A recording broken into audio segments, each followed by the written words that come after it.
రాదురా ఏ విజయం నీ కోసం నా కోసం, ఎటుపోదురా నువ్వు చేసిన కష్టం ఎప్పటికైనా సొంతం.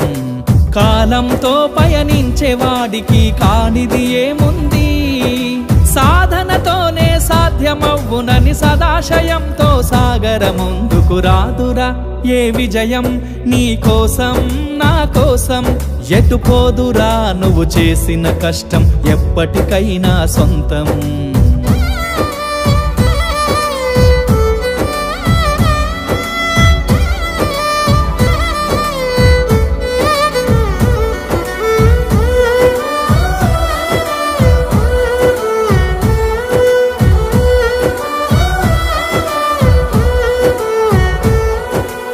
ఆకాశంలో అలలాగా పోయే ఆ పక్షులనే చూడు, అనుకున్న గమ్యమెంతు